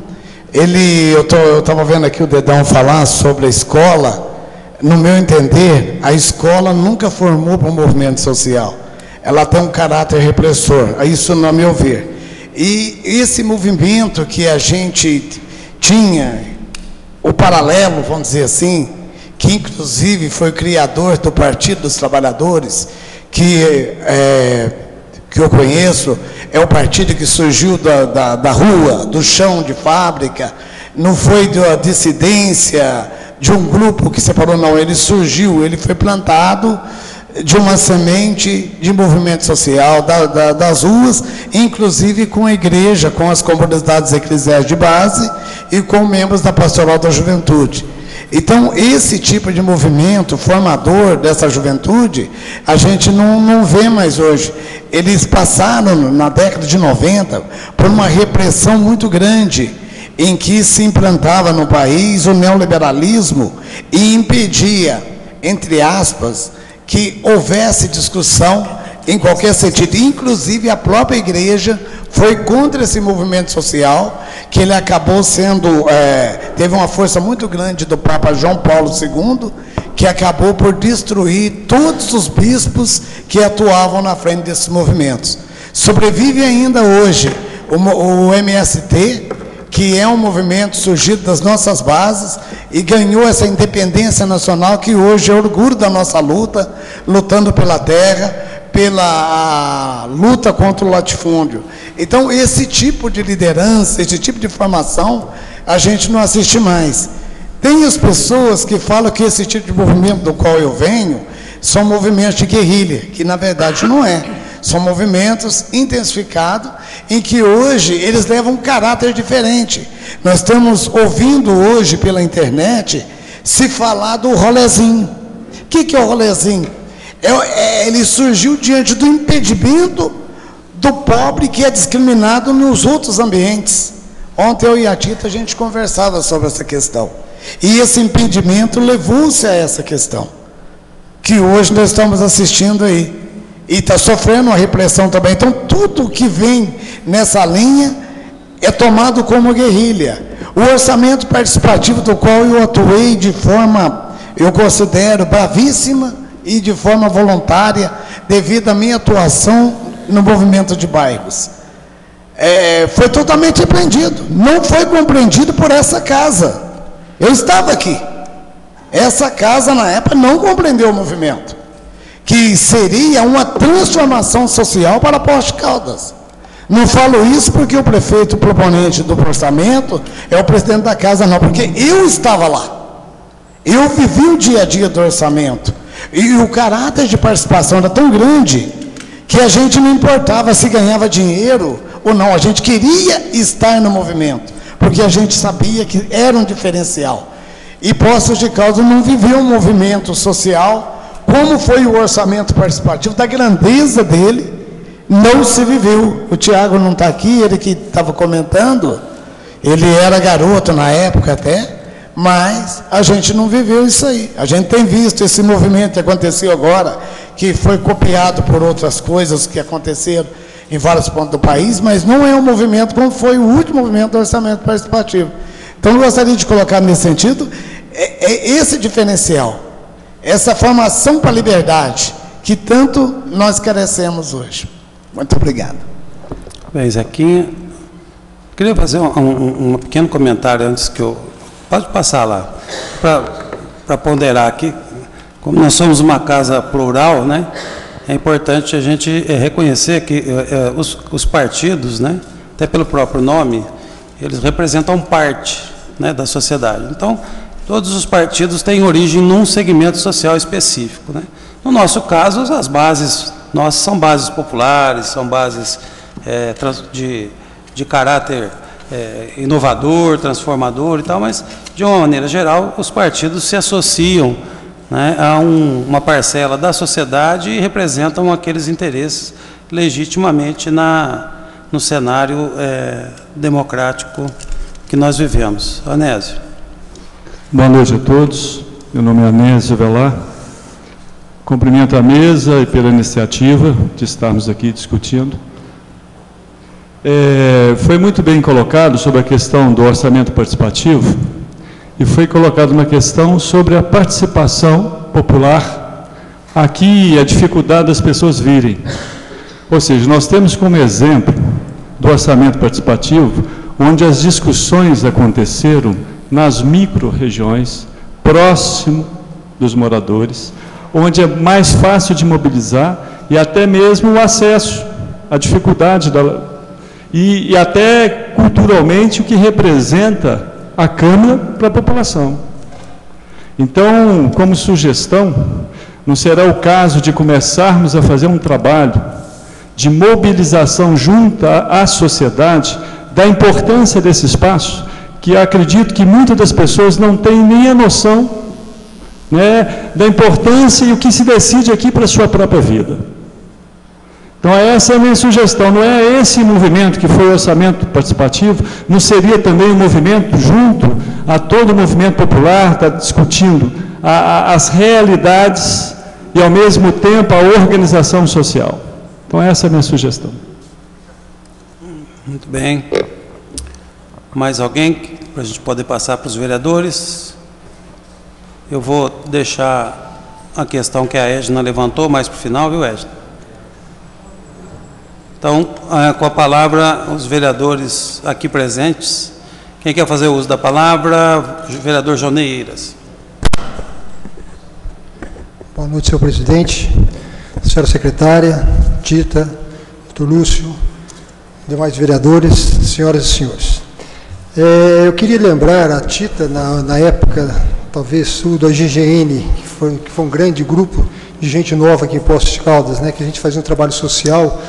Eu era moleque, mas tinha pessoas mais assim, de outras idades, que faziam um trabalho bacana, como o Jupan. Então, eu queria falar ou elencar umas partes aqui, secretária, do qual, se vocês na mesa pudessem me dar um help aí sobre isso aqui, é o seguinte: nenhum movimento social se define somente pelo conflito, mas pelas aspirações a controlar o movimento da história. Existem 3 princípios básicos. O princípio da identidade, que corresponde à autodefinição do autor social e à sua consciência de pertencer a um grupo ou uma classe social. Segundo, princípio da oposição. O movimento só se organiza se puder denomear o seu adversário. Terceiro, princípio da totalidade. Os atores em conflito, mesmo quando sejam circunscritos ou localizados, questionam a orientação geral do sistema. O movimento não é inteligível senão pela luta, tendo em vista o controle da historicidade, isto é, dos modelos da conduta a partir dos quais uma sociedade produz suas práticas. Esses 3 princípios reunidos, pode-se falar de uma consciência coletiva. Gostaria de saber de vocês aí, se isso daí interage com aquilo que você falou, Tita, com o que a secretária falou, com o doutor Lúcio falou, para a gente poder, então, elencar mais coisas, para a gente ter um futuro melhor na nossa cidade, que estamos no caminho certo. Obrigado. Obrigado, Jonei. Mais alguém? Rogério Carrillo. Senhor presidente, queria saudar aí os componentes da mesa, o doutor Lúcio, nossa companheira Tita, a Lúcia e os demais presentes. Eu, ouvindo aqui a explanação da Tita, e a gente começa a perceber, tem a percepção de que sem uma organização mínima, sem a manifestação daquilo que se passa dentro do ser humano, e aí é o que o doutor Lúcio diz, né? Começa com a gente. Não tem jeito de eu convencer o outro a aderir a alguma coisa se a convicção não estiver dentro da gente, né? Tem um trecho da palavra de Deus que diz, né, que a boca fala daquilo que o coração está cheio. Então, a pessoa que quer transformar alguma coisa precisa acreditar que a transformação é necessária, né? Então, eu acho extremamente importante trazer essas reflexões, porque o movimento social, ou os movimentos sociais, quando ele acontece, eles na história do nosso país, e ele cresceu de forma bem consistente, quando no golpe militar, quando faltou a liberdade de expressão, a liberdade política, quando o processo infracionário começou a crescer de forma exagerada no país, né? Depois tivemos aí os momentos das diretas já, e tudo isso fruto de discussões de pessoas que se agruparam, que as centrais sindicais se organizando para defender direitos, né? Direitos trabalhistas, direito enfim, direito de existir como cidadão, como ser humano, e depois e dentro disso nasce também aí o Partido dos Trabalhadores, dando também uma segmentação, ou dando realmente uma voz para determinado grupo de pessoas ou de movimentos sociais. E a grande força desses movimentos sociais e de um governo, quando está alinhado com esse sentimento popular, é que quando nós passamos, em 2006, a questão do escândalo do mensalão, quando toda essa questão política veio, que em qualquer circunstância poderiam ter derrubado um governo, os movimentos sociais, a sintonia do governo com essa parcela da população que se organizava, foi que impediu que novamente um golpe pudesse acontecer aqui no nosso país. Então, as forças dos movimentos sociais, eu nunca esqueço uma vez, ainda muito jovem, quando eu escutei uma pessoa falando assim, e aquilo me marcou. Ele falou assim: se o povo soubesse que ele não é galinha, que ele é elefante, nada seria impossível de se alcançar, né? Então nós precisamos acreditar de novo como sociedade, né? E os movimentos sociais, eles vêm aí para defender direitos, defender reivindicações, seja de que ordem for, eles precisam acontecer. Nós tivemos uma audiência pública aqui, aonde eu escutei aqui, falando sobre segurança pública, pessoas dizendo que o sistema está falido. Mas como faliu? Né? A minha maior defesa no momento foi: não faliu porque eu não fali. A partir do momento que eu concordar que fali, todas as expectativas que eu sonho, aquilo que eu penso como mundo, aquilo que eu desejo construir ou deixar para os meus filhos, agora já tenho neta, deixar para minha neta, se eu falir, eu estou fechando esse livro, estou parando de escrever a história, né? Eu acho que eu só vou parar o dia que Deus me tirar dessa terra. Então essa é a convicção que nós temos que ter. E nós precisamos realmente nos organizar, né? A sociedade precisa se organizar, os segmentos, e aqui querer dizer se é com os idosos, se é com os jovens, se é com os trabalhadores, se é com os motoristas, seja lá qual for, né? O que nós precisamos é voltar a estimular a sociedade a se agrupar novamente, a parar de se individualizar, a de se fechar dentro das suas casas, colocar as grades, né? Sabendo que nós somos a grande maioria, quando falamos em segurança, e a minoria é que está nos encarcerando, nos tirando a liberdade, nos tirando os direitos. E aí vale para qualquer outro tipo de segmento, né? Então eu quero parabenizar o nosso presidente Paulo Tadeu, quando propôs essa discussão, e acho que deve ser apenas um start, né? Para que a gente possa fazer com que as pessoas voltem a acreditar que junto nós podemos construir. Né? Nós podemos construir, e muito mais, e aí em todos os sentidos, né?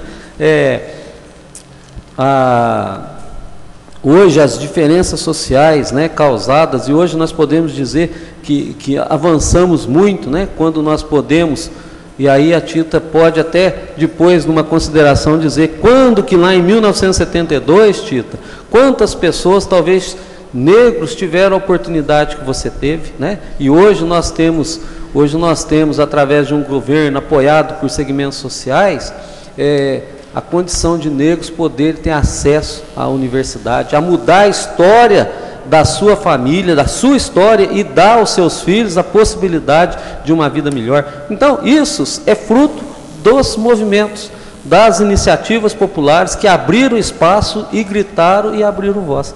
Então, quero parabenizar mesmo todos que fizeram as suas explanações, os movimentos aqui representados, pessoas que têm coragem de expor, de colocar a cara a tapa e defender alguma coisa, porque aquele que não defende nada, não tem direito de reclamar de nada, né? Então, parabéns a todos. Obrigado, Rogério. Vereador Zé Maria. Coisa, diante de uma coisa tão bela que foi hoje. Senhor presidente, mesa, hoje foi um dia enriquecedor. Nobres participantes, meus colegas vereadores. Eu sou da época, antes da Revolução, que o caderno escolar tinha a bandeira do Brasil e o hino da bandeira ou o hino nacional. Então, acho que foi bem lembrado do Deusdete, nós precisamos voltar nessa moral cívica para dar alguma coisa.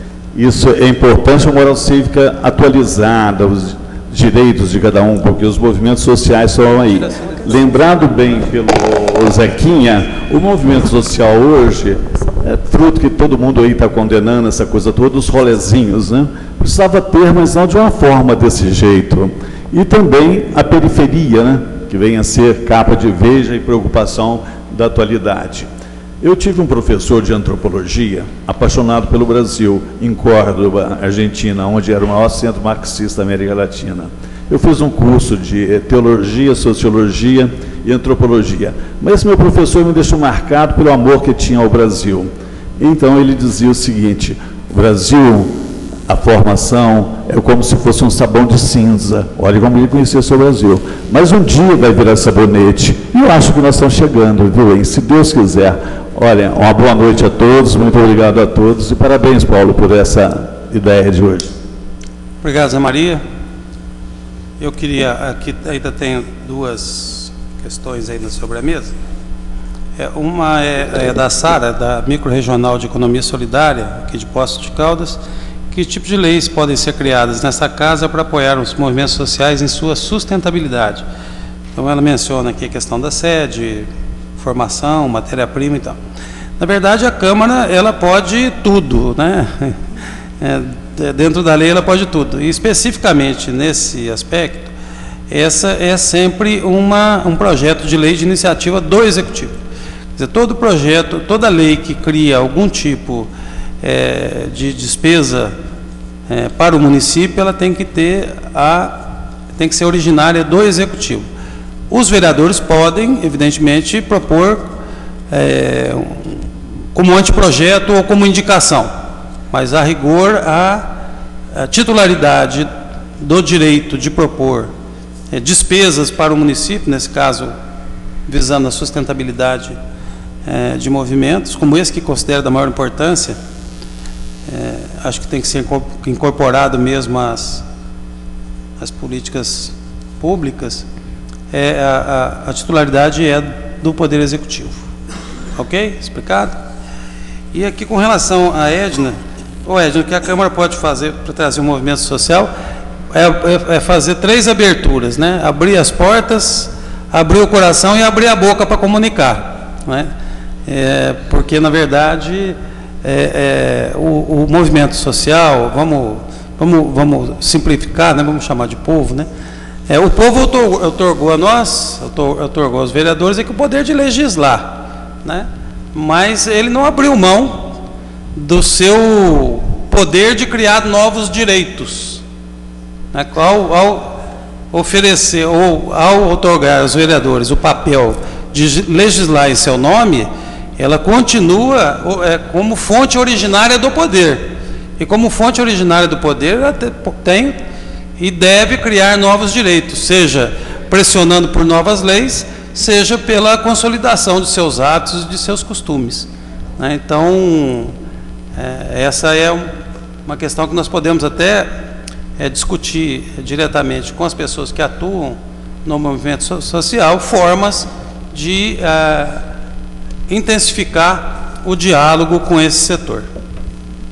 Bom, tem algumas questões aqui que eu vou deixar para a Lúcia e para a Tita, e quero que elas façam já em suas considerações finais.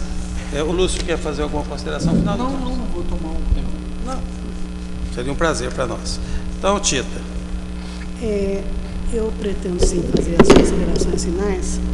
Jonei, você colocou muito bem que os movimentos sociais têm 2 lados.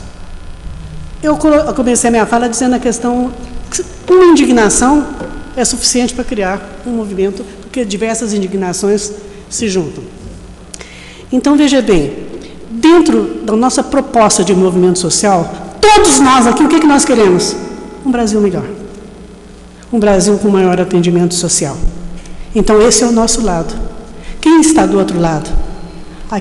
Aqueles que impedem esse desenvolvimento social. Então, isso já fica bem claro.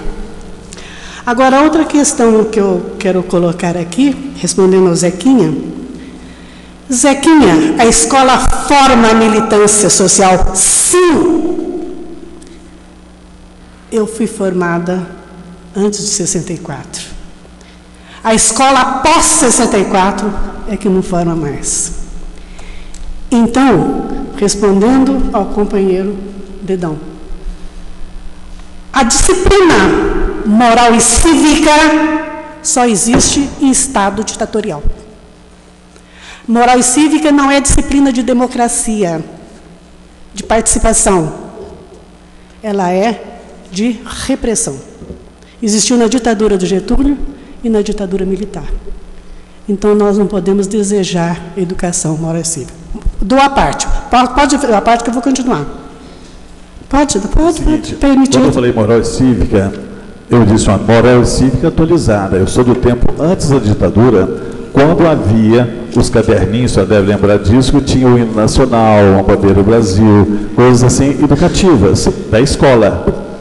Então a moral e cívica educadora, ou seja, modernizada, e não com outros sentidos como era da época da Revolução. Então, veja, se nós queremos uma educação para a formação da consciência social e política, as disciplinas necessárias são iniciação ou noções de sociologia e filosofia para a criança. Outra coisa que pode ter, a iniciação de pesquisa. A criança pode, desde a primeira série, aprender pesquisa. Sabe por quê? O nosso domínio, o estado de dominação, ele existe porque nós não temos o domínio da língua. Nós não sabemos escrever. Nós não sabemos falar. Nós não temos leitura de mundo. É isso que a nossa criança precisa ter. Precisa aprender. E a escola está preparada para isso. Se não está, se prepare. Tá certo? Então, são questões muito importantes e bem lembrado, tanto por Dedão como por você. Mas eu estou apenas atualizando em termos de linguagem pedagógica. Tá certo?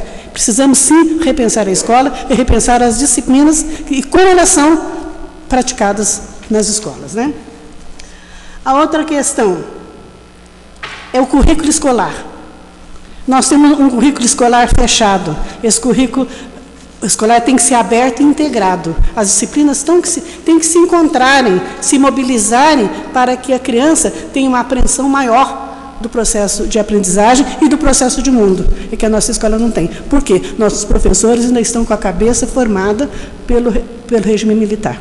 Então, isso ainda é um peso que nós carregamos e temos que colocar na mesa assim, temos que discutir, temos que rever. A outra questão é a formação política. Essa formação política está inserida nessas disciplinas.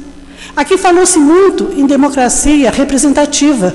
Gente, ela só pode ser representativa se for participativa. Que aqui ninguém me representa, não. Por quê? Eu venho aqui, eu estou aqui, eu participo, eu fuxico, eu escrevo no jornal, eu cutuco. Por quê? Eles têm que se lembrar sempre que eles estão me representando, porque eu estou participando. Então, é muito fácil, eu delego o poder, você senta e faz do jeito que quer. Não, eu vou estar gritando na sua orelha aqui do lado de fora, vocês mandando calar a boca, fala que a polícia vem aqui para me tirar. Não é isso que acontece nas assembleias? Mas é a forma que a gente tem de participar. Mas não é assim tão, como é que se diz, indisciplinadamente. Nós podemos estar aqui com nossos grupos, com as nossas bandeiras, com as nossas falas escritas e tal. E uma das coisas, gente, poucas pessoas, mas eu quero cumprimentar a iniciativa do nobre companheiro Paulo, presidente dessa casa, a vocês que estão aqui, a todos que compareceram, pelo seguinte: essa pode ser a abertura, o começo de uma proposta de diálogo, de conversação. E se não valeu nada, valeu tudo. Só a lembrança e o pedido de retorno, uma indicação para que retome o orçamento participativo. Porque é através do orçamento participativo que nós podemos estar juntos nos diversos bairros, com as pessoas mais diversas, com mais diferentes opiniões, discutindo, reencontrando e propondo. E a colocação do companheiro aqui de São Paulo, que eu acho bastante válida, eu não sei se nós vamos falar a mesma coisa, mas o coordenador desses cursos lá de São Paulo é nascido em Poços de Caldas, vem aqui quase todo mês, é meu amigo, fica hospedado na minha casa, e a gente pode negociar, sim, a possibilidade dele fazer uma extensão. Aliás, até eu já tive uma conversa assim com ele, de como fazer isso e trazer aqui. Quer dizer, surgiu essa oportunidade de você ter falado, e eu também me coloco à disposição para a gente negociar esse tipo de situação. E vamos trabalhar, gente, para voltar, para dar o retorno ao orçamento participativo, que é a época em que eu era vereadora na época, e que o Paulo era o prefeito. Então, a gente pode renegociar isso aí e retomar no governo do nosso atual prefeito, que é o Luísio. Tá bom? E muito obrigado, agradeço a todos, boa noite, agradeço o Paulo, aos companheiros de mesa, e até uma outra oportunidade.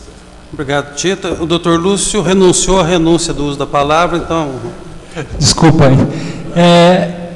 Visto aí, eu quero andar no sentido inverso da minha retórica aqui no primeiro momento, que eu falei que os vereadores precisavam da informação, eu não levei em consideração uma série de fatores sociais, educacionais, e, enfim, objetivos levantados aí pelos vereadores, pelos populares presentes. A questão da Edna talvez seja um ponto crucial. O que a gente vai fazer para abrir cada vez mais as portas? O colega de São Paulo ali, bacana, 8 meses. Eu também sou paulistano, estou aqui há 9 anos.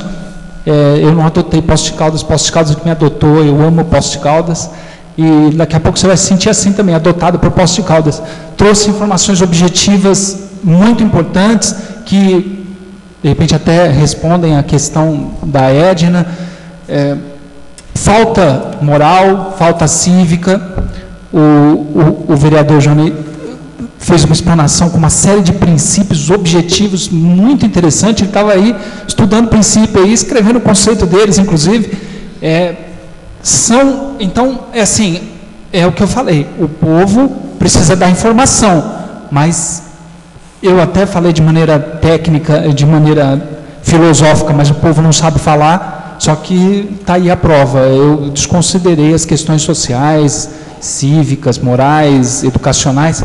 Nós realmente, que eu digo, eu não sou legislador, os legisladores precisam realmente dar condições e gerar sempre, cada vez mais, oportunidades como essas, e espaço, oportunidade física, porque parece que a Edna teve dificuldades físicas de acesso aqui, né?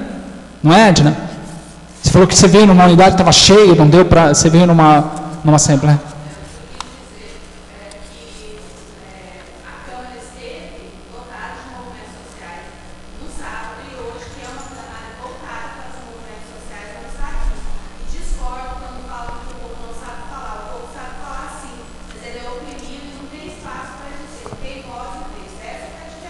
Então, por isso que eu estou retornando aqui a minha informação. Não adianta o povo saber ou não saber falar se ele não tem espaço para falar, se ele não tem manifestação do poder para gerar essas possibilidades, esse espaço. Então, volto de maneira objetiva aqui, fantástico essa possibilidade aqui para todos nós, mas acredito que a pergunta da Edna de o que a casa vai fazer para gerar novas possibilidades dar novas possibilidades para que o povo fale, será feito.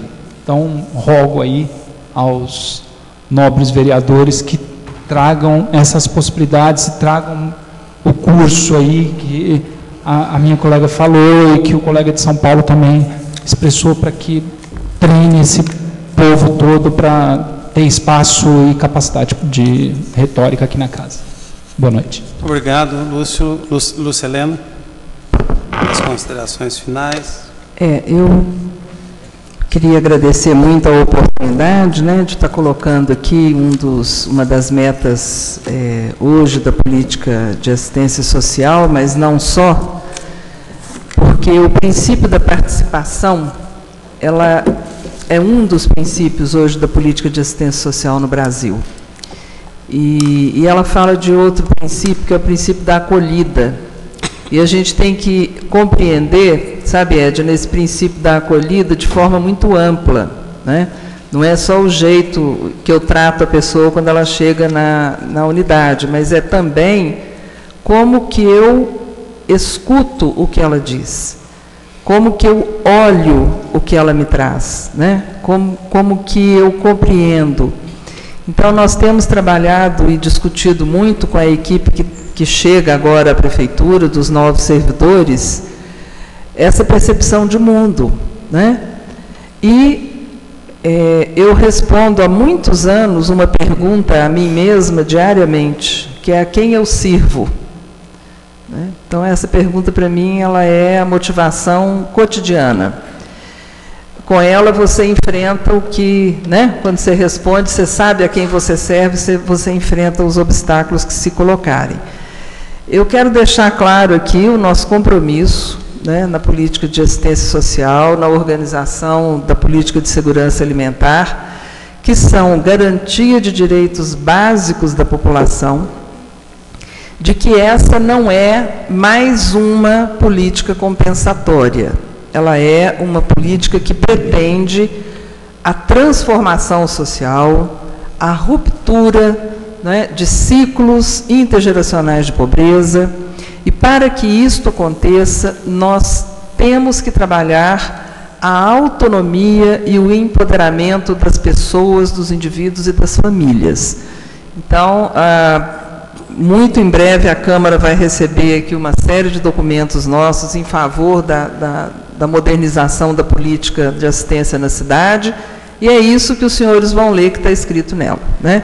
E eu acredito que, ao desenvolvermos a política fiéis aos princípios que ela pressupõe, naturalmente nós vamos favorecer, né, que essas pessoas tenham uma percepção crítica da sua própria realidade, né, da sociedade onde elas estão inseridas, e que, naturalmente, a partir dos seus interesses específicos, porque as pessoas não se agregam em torno de causas etéreas, né, mas elas começam a se organizar em torno de demandas, de necessidades ou de convicções muito concretas.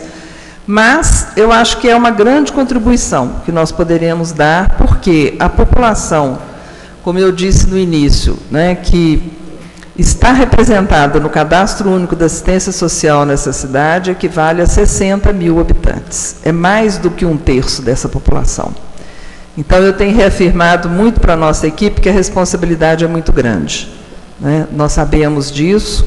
Por isso que a gente quer muito que se torne uma política de Estado, né? Porque não é um trabalho para 3 anos ou para 2 anos, a gente sabe disso. Mas, ao final dos próximos 3, eu tenho certeza que aqui nós teremos muitos outros cidadãos interessados, né, em discutir com os vereadores as suas demandas e as suas necessidades. Obrigada, gente. Obrigado, Lúcia. Eu queria, ao encerrar, agradecendo, né, a presença de todos os vereadores que estiveram, os vereadores que permaneceram até agora, a todos também que compareceram, que estiveram e que ainda estão aqui, porque isso revela, né, uma preocupação importante com o tema da participação popular, que é um tema angustiante, né? Tanto é que algumas intervenções aqui que foram feitas deixaram muito clara essa inquietação que vai pela alma das pessoas, né? Quando o Dedão cobrou lá as aulas de moral e cívica, quando o Zé Maria também fez o mesmo, eles revelam essa inquietação com a necessidade de algum tipo de instrumento que possa despertar nas pessoas, e particularmente nos estudantes, um olhar mais crítico sobre a sociedade e, sobretudo, um olhar mais crítico sobre o seu papel na sociedade, sobre como ele pode protagonizar, né, nos espaços sociais, no espaço público, e não apenas ser um agente passivo de tudo que se faz no entorno dele. Isso é fundamental porque essa evolução da participação, da atenção política, ela tem que ser permanente. Nós não podemos descuidar. Muitas vezes o fato da gente não ter uma capacidade de distanciamento crítico para entender o que se passa pode nos levar a fazer opções ou escolher caminhos absolutamente equivocados, né? Quando o Zequinha mencionou ali os rolês, né, eu me lembrei dos movimentos de rua, isso me traz assim uma angústia muito grande. É evidente que tem o gesto, que é o gesto da rebeldia, que é o gesto da insatisfação, né, que é o gesto de levantar a tampa da laje, porque debaixo dela eu não fico. Mas, por outro lado, me inquieta muito, me assusta às vezes também, o vácuo político do discurso, em que, nesse vácuo político, qualquer caminho é solução. Se eu não compreendo, se eu não conheço ou se eu não identifico o lugar em que eu me encontro, qual é a minha situação, eu posso escolher qualquer caminho. Qualquer caminho serve. Pode ser o caminho dos avanços políticos, dos avanços sociais, dos avanços no desenvolvimento social, no desenvolvimento do país, ou pode ser um caminho regressivo. Eu imaginar que tudo que se constrói não serve, eu pego um caminho torto, um caminho regressivo. Né? O mundo, a civilização já viveu momentos trágicos, exatamente por não compreender esses processos, pelo vazio do discurso, por vazio de lideranças e até por acomodação, escolheu caminhos que levaram a civilização a momentos extremamente dolorosos, né? Só para mencionar, eu gosto de falar disso porque eu não sou anti-americano, não, eu tenho uma admiração muito grande pelos Estados Unidos, por uma série de coisas que eles têm, pelo povo americano, tenho uma grande admiração por eles. Eu não sou anti-americano, não. Mas é óbvio que a gente tem que compreender melhor um país que desde 1898 não ficou nem uma década sem uma guerra. Nenhuma década sem uma guerra. Desde que invadiu Cuba, nunca mais ficou uma década sem uma guerra. E quando eu chamo atenção para isso, e a gente precisa ter o distanciamento crítico, eu estou falando que nós vivemos hoje conflagrações importantes no mundo, exatamente em países que não se alinham com as políticas americanas. Na Ucrânia caiu um governo, porque era simpático à Rússia, até por identidade cultural, fez parte da União Soviética, né? E hoje nós temos aqui na América Latina a Venezuela conflagrada, nós temos o Egito conflagrado, nós temos a Turquia, que saiu de uma conflagração importante, que ainda não se estabilizou, todos os países que pretenderam não se alinhar aos interesses hegemônicos da diplomacia americana no mundo. Então não se assustem ou não se surpreendam com a perspectiva muito concreta de que parte dos nossos movimentos carentes de um rumo e de um discurso possam abraçar uma causa que desconhecem. Cervantes disse pela voz de Dom Quixote que ele não acreditava em bruxas, mas que elas existem. Elas existem. Então, eu concluo, né, cumprimentando a todos e falando dessa inquietação mesmo, que nós precisamos criar instrumentos e uma interlocução permanente com o povo, com a população, com a sociedade, com os movimentos sociais, para que a gente possa, no mínimo, trocar informações e formar-se mutuamente com o objetivo de garantir aquilo que nós conquistamos e, na linha do que eu disse para a Edna, né, conquistar novos direitos, na lei ou pelo costume ou pelo hábito. Muito obrigado e boa noite a todos.